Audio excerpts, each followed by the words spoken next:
you guys have a good break? I guess a few of you did. That's good.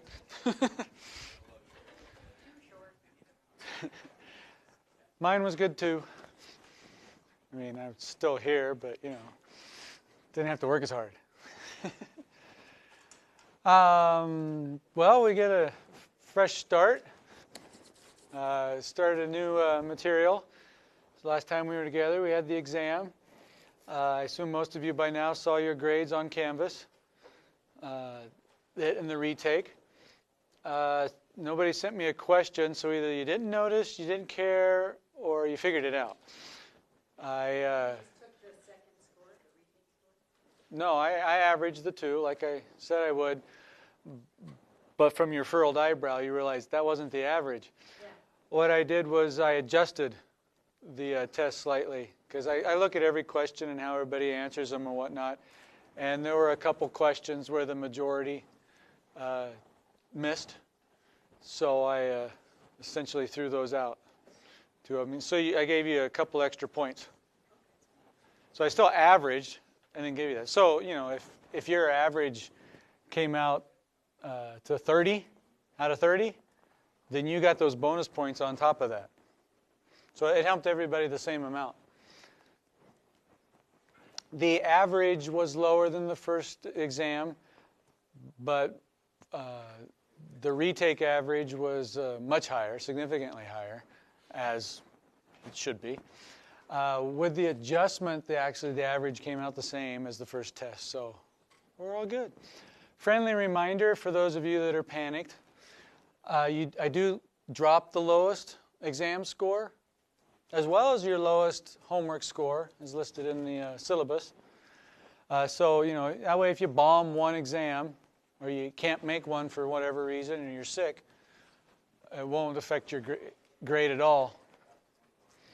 And I'll be the first to admit that the material on the last exam, momentum and collisions and energy and then relativity, is a little more confusing and thought-provoking than the first stuff.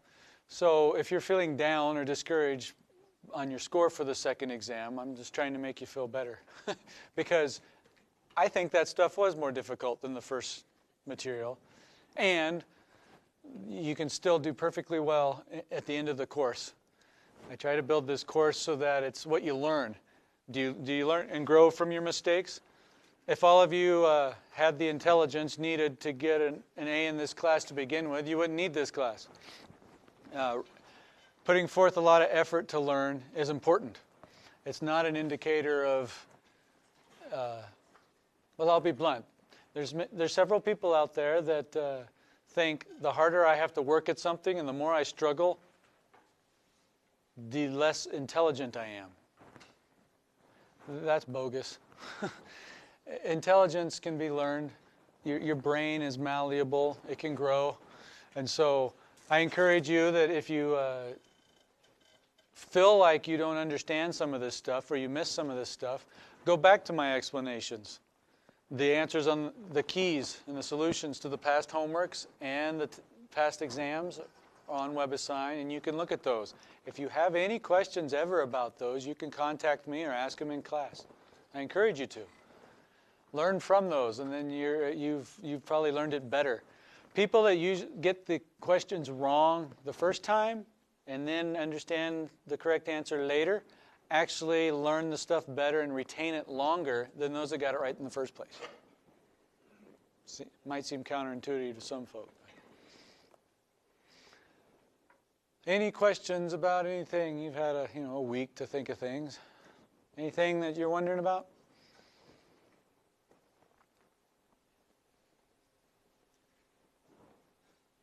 Yeah. How long does the idea for the superhero paper need to be? The assignment's actually on WebAssign, so it's real short. I mean, they ask you the questions they want to know. Here's an example. Let's take Superman. There's one. In theory, you're making up your own. You're not taking one. But what it asks is like, tell me what your superpower is. Well, he has several, so I'll pick one. He can fly. All right, what's the fundamental physics principle you're going to use? Well, it depends how you're going to try to describe how he's flying. Maybe it's forces and gravity, so and overcoming the inertia to fall, or some of you I've had in the past use buoyant force that we're starting with to counter air resistance or something. So you could say, buoyant force and the concept of buoyancy. So maybe you went with his super strength. Well, why is he really strong? Maybe the fundamental principle is, well, he can overcome Newton's third law because he's violating that law. All forces on him aren't the same as the forces on somebody else. But that's the principle and concept. And then list a few works cited sources, I think is the third thing I asked. So it's not long at all. It's basically, the point is to see that you've thought about it and you've come up with something, and so in theory you're thinking about it, so your paper will be better than thinking of it last minute. Or finding out that there's no sources you can find for what you want, and you've wasted all this time. Other questions?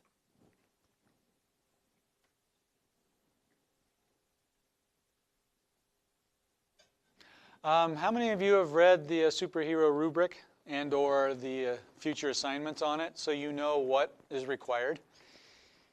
That's not 100%. You should have read that by now.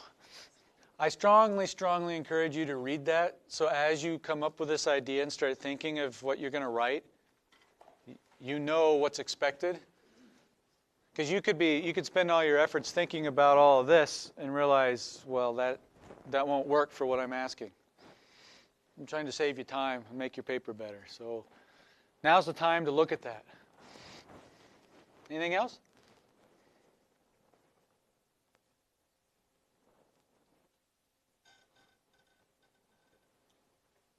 Okay. On the vein of the superhero paper, friendly reminder, the due dates on WebAssign for the superhero idea submission, the peer review, and your final draft, the final paper submitted, those are the final due dates. You can do those anytime up before that. You don't have to wait till the very end, because if you miss that deadline, you're out of luck. Especially with the peer review, you might start talking to people now, because it's basically, the simplest idea is like, hey, will you read my paper? I'll read yours. Okay, great. Send them a copy or something, and they can give each other feedback. It's that feedback that's important. And then I ask you some questions on WebAssign so I can see that you did it. And you can do that more than once. I'm only having you submit it for one, but I think the more you do that, the more feedback you get and the better your paper will be. You'll see what other people do as well as get their constructive criticism. So, just trying to think ahead and plan to make your lives easier. Okay, so this new material, Chapter 13. And I got in my head what it is, but I forgot what the chapter is actually called. I think it's just called Liquids. Yeah.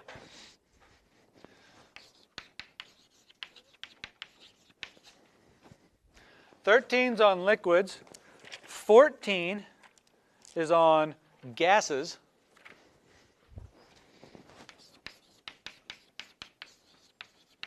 And both of these are fluids because they flow. So basically it's not solids.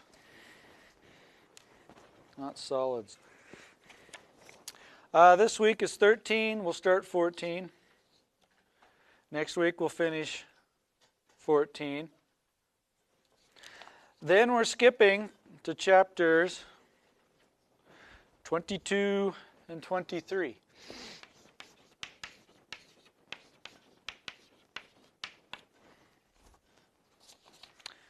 And yeah, that's where it ends. Then we'll have exam 3. So 4 more chapters. 22 and 23, does anybody already know what they are? Anybody look ahead?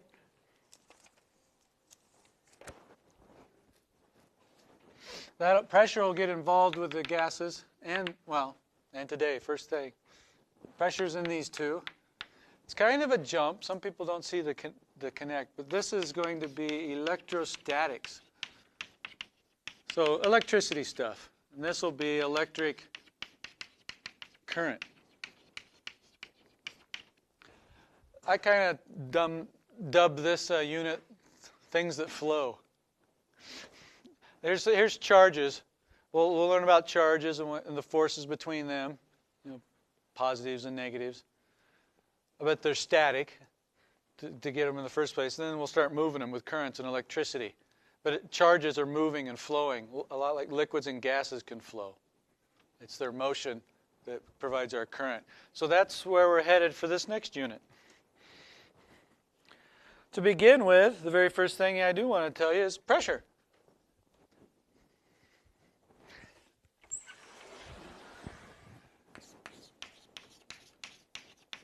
How would you define pressure? Any takers? Have you ever tried to define it? Yeah.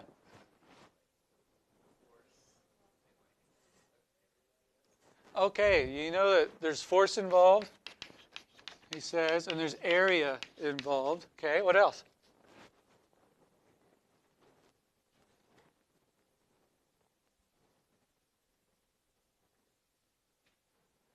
We use the terms a lot where you feel under pressure.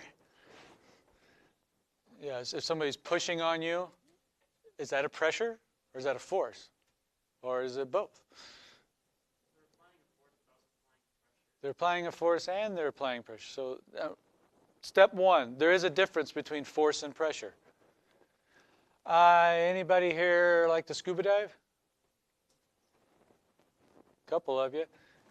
Do they talk about pressure in that? What do they tell you? Don't go too deep or else your what will burst? Your ears. Okay.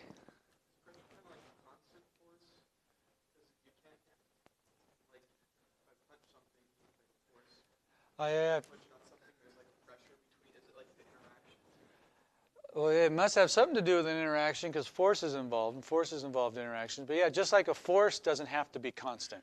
He's saying like if you hit a wall or there's a collision, the force can increase and then decrease. So likewise, pressure can vary. Yes? There is a resistance. Yeah, tell me more what you're thinking about that.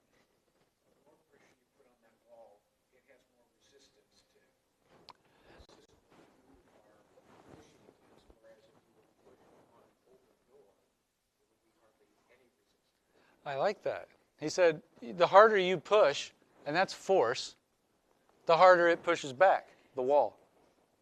And how hard does it push back compared to how I push?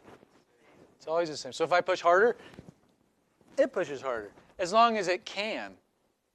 Remember me hitting the medicine ball versus the coffee filter? If I push that hard on this, it can't push back this hard because it gives way. The force between us is still the same. It's just less than this case. Yeah, so it resists you. So there's some resistance involved with force and thus in pressure. Anything else anybody want to add? The definition of pressure then, or our guide to thinking, it's proportional to both of these. Let's see. Do you think if you push harder, the pressure increases or decreases? Increases. You're right. So pressure is proportional to force. It's directly proportional. You increase one, the other one goes up. And it's linear. Meaning if you double the force, you double the pressure. Unlike kinetic energy. Remember kinetic energy? Kinetic energy is proportional to V, but squared. So that one's nonlinear relationship. All right, how about area? How do you think pressure is related to area? Less area. If we spread the force over a bigger area, let's increase the area. Do you think that's more or less pressure? Less. See, you guys are natural. So that means it's an inverse relationship. It's 1 over the area. Do you see, if this gets bigger, the ratio, the fraction, decreases. Thus, pressure decreases. And that's true. And this is one where there's no constant of proportionality. That's exactly what it comes out to be. Pressure is force over area. That can guide our thinking for the next 2 chapters. Pressure is just that force, a force, any force, acting, though, over a certain area. So back to this wall, I can push with my finger with lots of force, but I feel more pressure than if I spread it all out. And you guys know this. Somebody left this one semester, so now I use it as a demo. Would you rather get stepped on by me in these shoes or these shoes? Why? Why this one? Right, this has more area. Is my force change? What is my force? It's my weight. And how do we find weight? Mass times the acceleration due to gravity. Yeah, mg. So yeah, I'm not changing that. So it's the same force. The F doesn't change. But if I spread it over a big area, you would feel less pressure. Concentrate it all in a little area, and you feel more pressure, and yeah, that hurts. So that's the concept between pressure. How many of you like to snowboard and ski? See those hands? We got more of those. Why don't you sink in the snow? If you just, if I stood with these shoes and jump in the snow, you sink, right?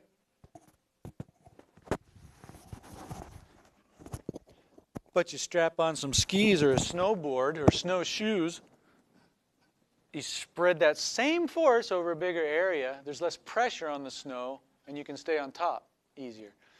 Look at snowcats. They got big, wide paws. That's why. Well, one reason.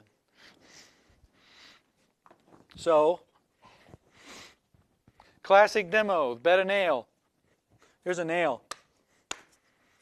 But you know what will happen if I push it? I'm going to exert force on this balloon down on that nail. Just the area of the nail.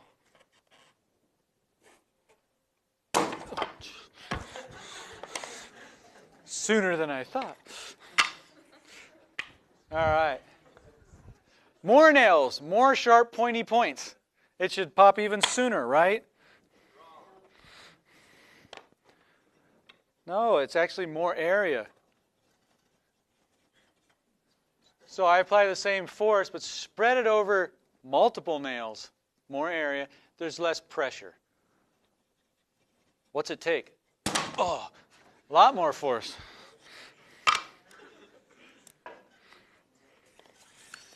All right.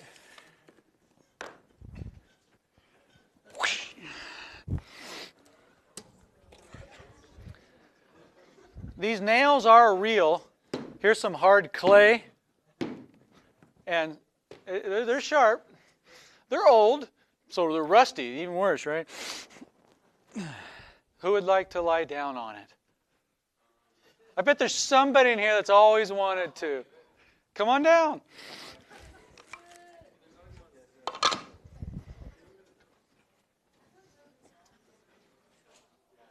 Oh, I'd make your life easier here.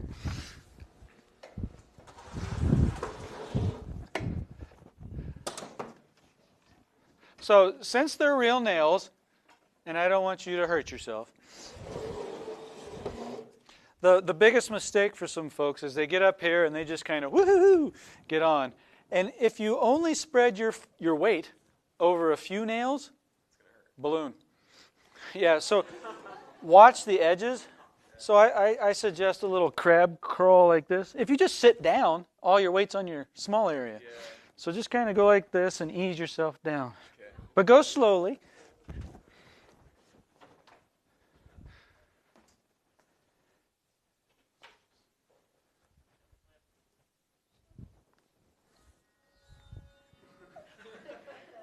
There you go. Get comfy.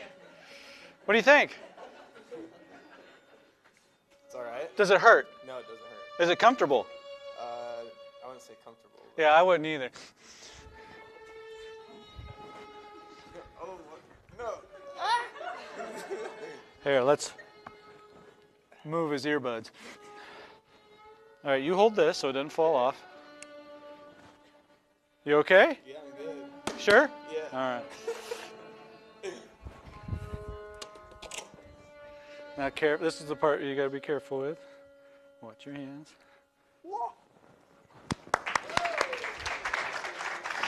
Thank you. Yep.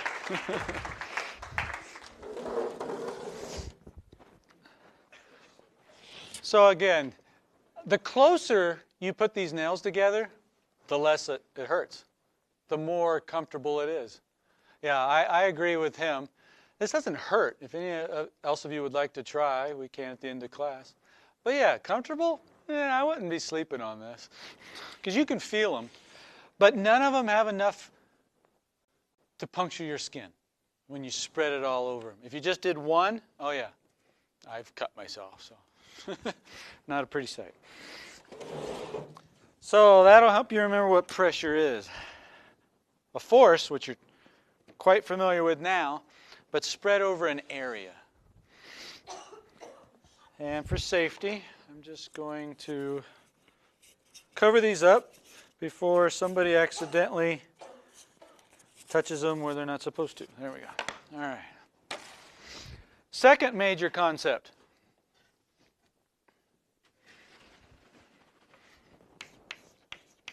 Density.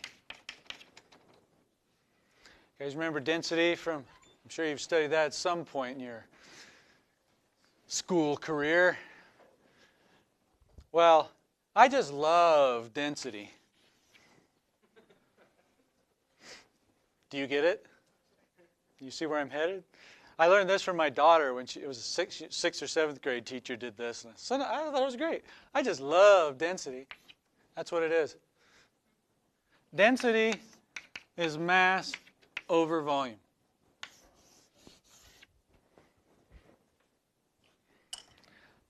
So it's kind of similar to pressure in that, what's pressure? Force over area. Let's look at force on the numerator.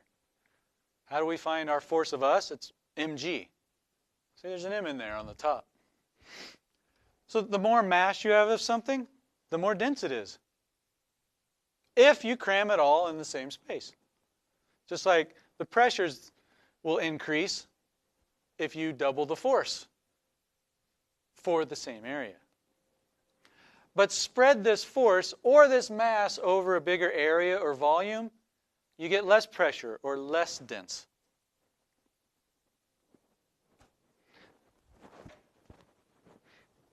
So, if you can ever remember density in the future, I just love density, and then maybe it'll come back to you. It's all right, you can use me. You can just say, oh, my teacher, Adam, he just loves density. I could care less, but he loves it. Here's an example. Here's a paper boat. I like origami. Do you think it'll sink or float? Float. You're right. Things that float, we're going to learn in a bit, probably Wednesday, by the time I get to it. Things that are less dense than the fluid they're trying to float in, float. If they're more dense, in this case, than the water, it'll sink. So this boat is less dense than water. It floats. Now, what if you crumple it up? What did I just do to the boat's density? I changed its volume. Did the volume increase or decrease? If the volume decreases, what does the density do? It increases because I didn't change the mass. Now, I want to pause. I didn't change the paper. Paper has a certain density. It's still paper. So the paper still has the same density. But the boat made out of the paper, you see how I changed the boat's density? Because the boat takes up less space. Sink or float? Because it's more dense. But it's still less dense than water. So it still floats. Let's make it even more dense. Right? Same mass, but let's make it in an even smaller volume. Even more dense. Is it more dense than water? Oh, barely. Good. So yes, we changed the density of the boat and made it more than water. Spread that density back out. Well, it's all wet and gooey now, but you get the point. So, here's one. Root beer. Cans of pop. What do? Do you think The can of pop is more or less dense than water? Less dense, so they float?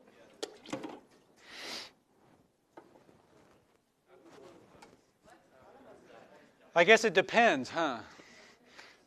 We could try this with Coca-Cola or Sprite. What you'll find is regular pop generally sinks. Diet floats. Well, of course, it's diet, right? No, you feel good about it. Well, okay, you don't know what's going on yet, but you do know one thing. Who's more dense? Yeah, the regular pop is more dense because you can see it's actually more dense than water. Whereas diet pop, soda, cola, depends on where you grew up, right? Floats. So it's less dense than water. So clearly, this is more dense than this. Any ideas why? What's different about these two? Sugar and aspartame. This one has sugar. This one has, most likely, aspartame. Yep. Fake sugar. Generally, the fake sugars are sweeter to taste, so you don't need as much of it. And the point of doing it, why they do it, is there's no calories with aspartame. Jury's still out whether there's other issues, but I'll leave that up to you. But aspartame has no calories, and you don't need as much of it. So, do their masses differ? Do their volumes differ? No, if their volumes don't differ, but we know their densities do, then the masses must differ. Which one has less mass? The diet, because it doesn't need as much sugar as this one does. It just uses fake sugar. So overall, this is less dense, and it floats.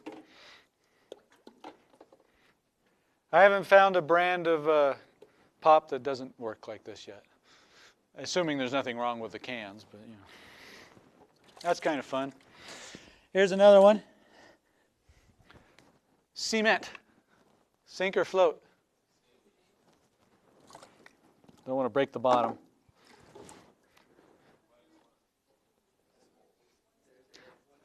It depends on how you make the cement. They're both solid. But clearly, this one's less dense than that one. Again, same volumes. So you know this one must weigh more. There's more mass to it. If there's more mass, there's more inertia, and its weight's bigger. Yet this one has more air fluffed up in the cement. It's still solid through, but it's more porous, if you will. It's just how they made it. So yeah, this one's more dense, denser than water, and this one's less dense than water. So that's density. All right. What do you think? Genius! Yeah, no trick here. But notice something. See how far down this one is under the water? Just barely. Why does this float higher? This floats. But see how most of it's under the water?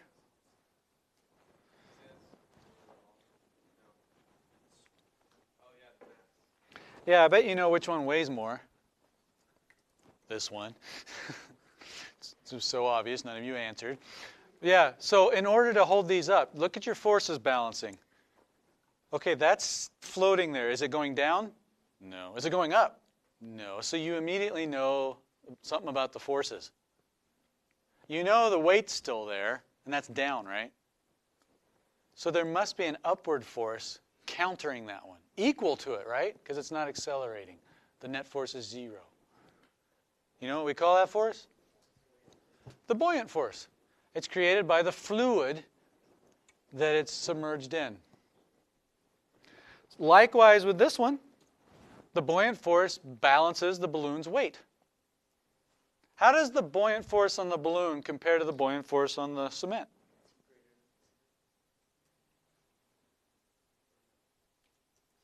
The buoyant force on this is greater because it's out of the water more? It's logical. That's why this one's up so high. I see some furrowed eyebrows. What are you thinking?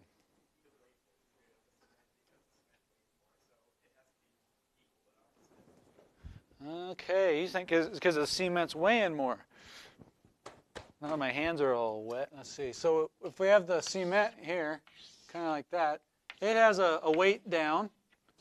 So the buoyant force has to equal that up, right? Buoyant force. The balloon is barely underneath. How do I draw its weight compared to this one? Yeah, shorter. Whee! So its buoyant force? Bigger than that one? Yeah, the buoyant force is smaller on a balloon. It only needs to be enough to counter the balloon's weight. So yeah, the buoyant force is greater on this because it weighs more, if they're floating. And how much is underwater determines the size of that buoyant force. We're going to get to that. I mean, we'll define it exactly out. This one, it needs to be in the water more than that one in order to displace more water. It's like this volume underneath is related to the buoyant force, and it is. The more fluid, water in this case, the object displaces, the greater that buoyant force. This has to displace more to make that bigger, big enough to counter the weight if it's going to float. The balloon only needs this much because it doesn't weigh as much. Yeah? So say for the cement block, if we were to somehow be able to flatten it out, it would increase the surface area, therefore displacing more water? There, that's a good thinking man's question. If we were to take this and spread it out, flatten it, squish it, kind of like we did, well, it's gross now, the paper boat. Think of a metal ship. Do you think metal, iron, steel is more or less dense than water? More, yeah. You throw a chunk of iron in the water, it sinks. But what if you flatten it and spread it out to form a big boat? Yeah, you've just increased the volume of the boat, not the iron. You haven't changed the density of the iron, but if you spread it out, you can increase that. You can change the amount that needs to be underwater and thus affect the buoyant force. So much that, yeah, I could make this one float if I could spread it out enough. You can make an aircraft carrier if you spread the iron out enough. Good point.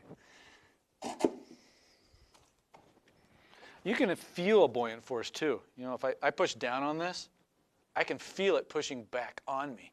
I mean, to get it completely underwater and to hold it there isn't easy. It wants to flip back out.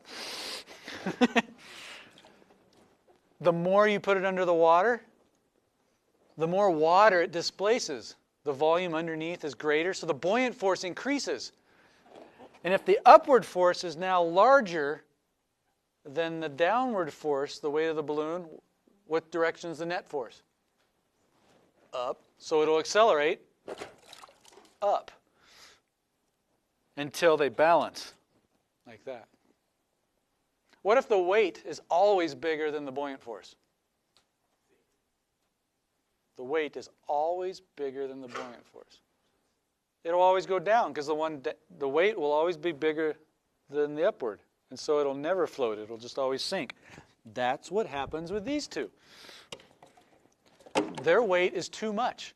They cannot displace enough water to create a large enough buoyant force to float. Their density is too large. They have too much mass in that amount of volume to float.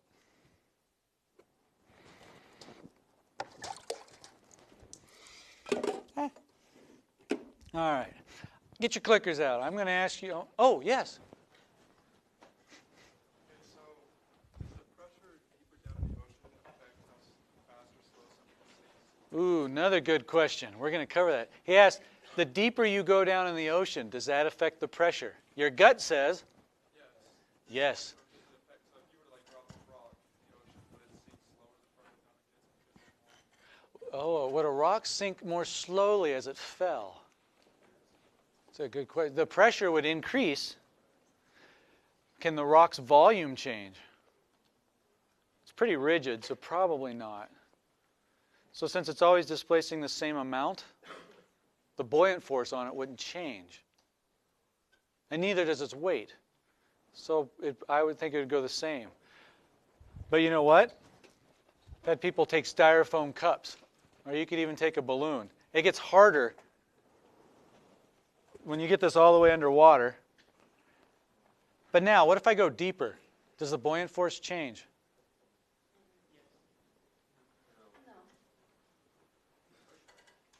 Not for this case here. I go 2 more inches. Because I'm already underwater, so I'm not displacing any more water, so the buoyant force doesn't change. But catch this. If I keep going deeper and deeper and deeper and deeper and deeper and deeper, the pressure increases. What will happen to the balloon? It's not like a rock. This will actually shrink. It'll get pushed on from all sides. What will happen to its volume? What happens to the density? Yeah, the volume decreases. As that happens, the density increases. You could go down deep enough that the density increases until this becomes more dense than the water. So then at some depth below, you could let go of it, and it would keep sinking. Because that one's free to shrink. A rock wouldn't. But technically, those submersibles that go and do cameras on the ocean floors, they have to worry about that. They actually, they go in deep enough, the pressure is larger and larger, that they actually do shrink slightly. They have to worry about that. As rigid as they try to make them. Your question. I was just curious, if you were to pour the root beer into an upward pressure or larger volume, then it wouldn't sink, right? Very good. Yes. If I could pour the root beer into a bowl and spread it out, like make a ship, right? Then it could float. Totally.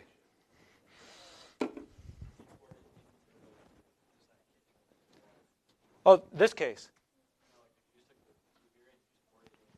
Oh, if I poured the root beer itself straight into the water, what do you think would happen? It would mix, yes. Initially, do you think it would sink or float?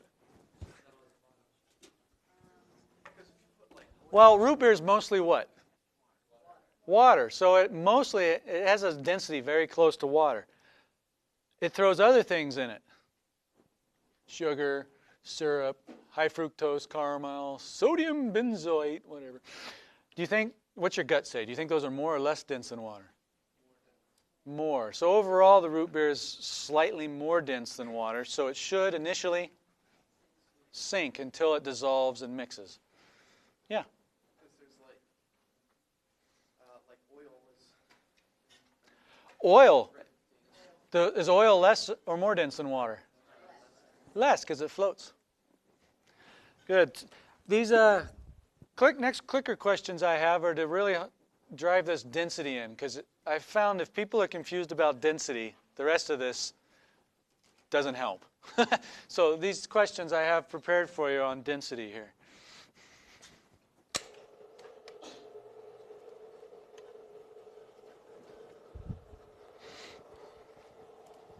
Oh, I should tell you, we talked about it enough.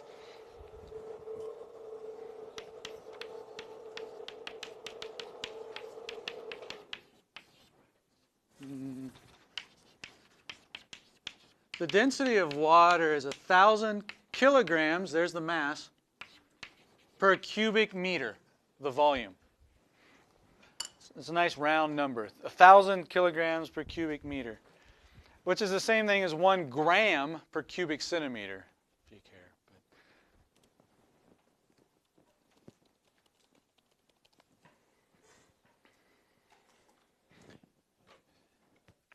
There it is.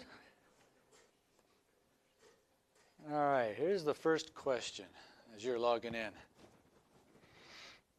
They tell you that when water freezes, it expands. So its volume changes. So compare the density then.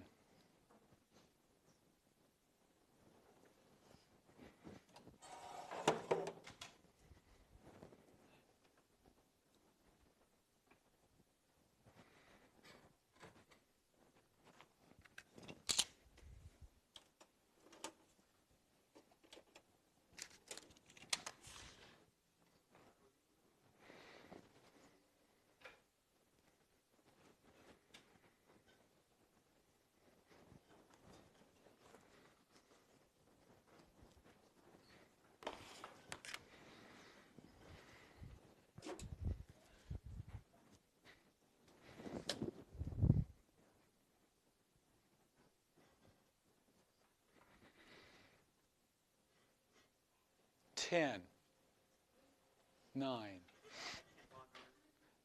Logging on's not working for you at the moment? Write it on a piece of paper. You can keep trying for the next ones, I guess. Locks you out if you mess up the first time? Well, if you haven't logged on for like a week or so, it doesn't. Oh, yeah, well, it's been a while. I never remember that. I'll stall slightly longer here. So water freezes, it expands. Its volume then increases. Does its mass change? No. Well, there you go. You know how its mass what its mass is doing and what its volume is doing. So you should know how its density changes. What do you think? Another clue. We did some examples. You know density, whether something sinks or floats. And you already know whether ice sinks or floats. 10, 9, 8, 7, 6, 5, 4, 3, 2, 1, 0. 85% think water is more dense. You're correct. Ice expands, so the volume gets bigger. That increases it. No, the volume gets bigger. That decreases its density. So right there, ice is less dense than water, which is why it floats. Questions? You sure? So the 15% of you that didn't get it right this time, does it make sense now?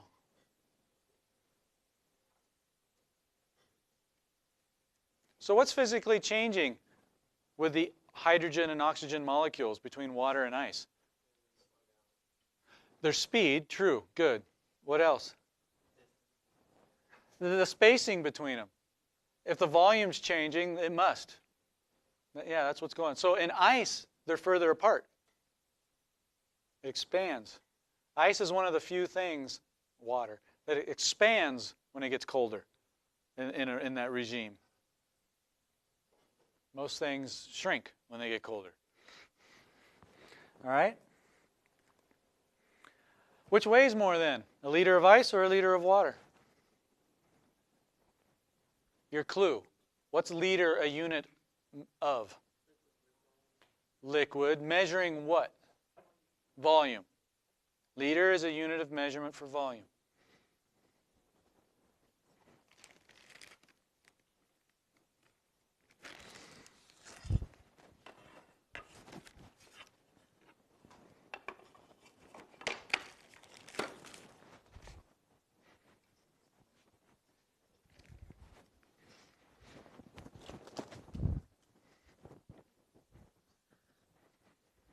Ten?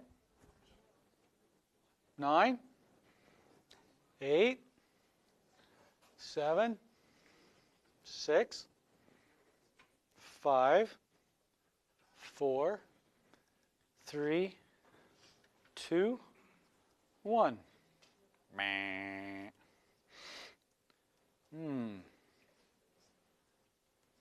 Which is it?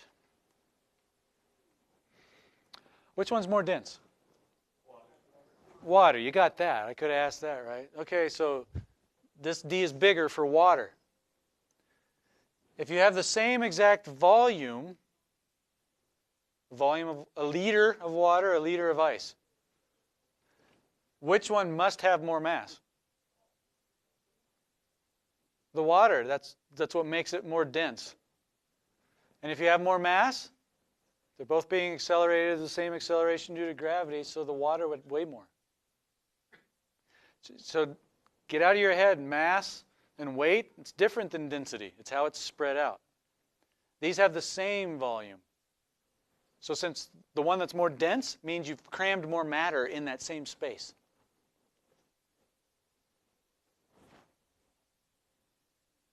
Okay? Which one has greater density? 100 kilograms of lead or 1,000 kilograms of aluminum? Kilograms is the unit for mass. Mass.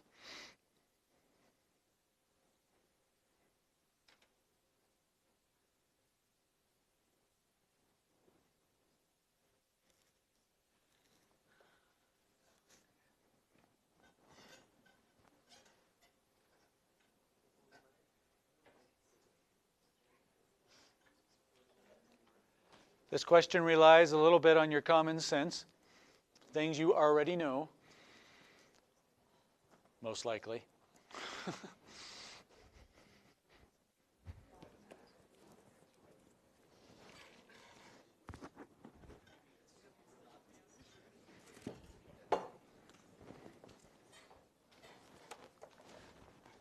This is good. We'll do this one next time.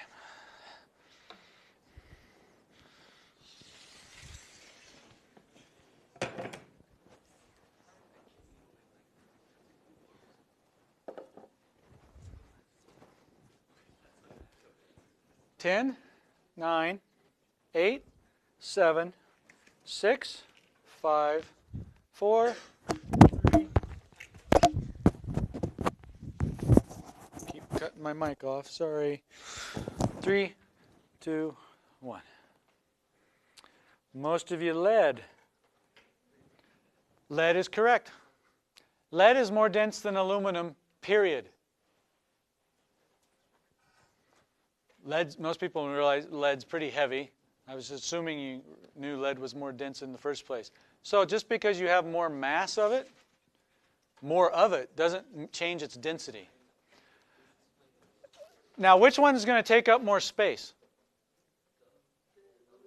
Aluminum, yeah, because you got a lot more of it. So yeah, it'll take up a lot more space because it's less dense.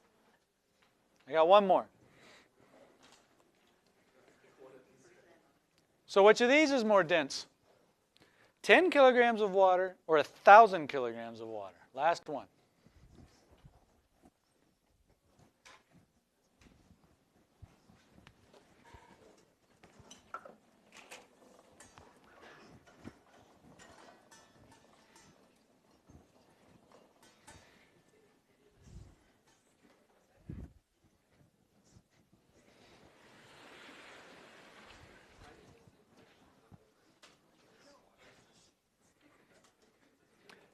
Ten, 9, 8, 7, 6, 5, 4, 3, 2, 1, 0.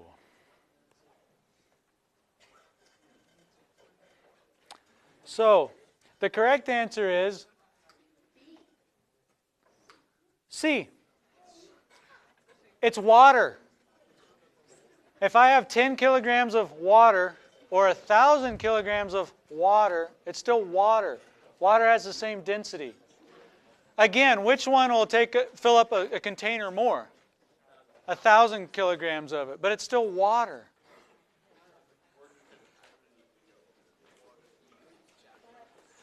So if you failed all 4 of those questions, be sure you're reading the chapter, especially this time.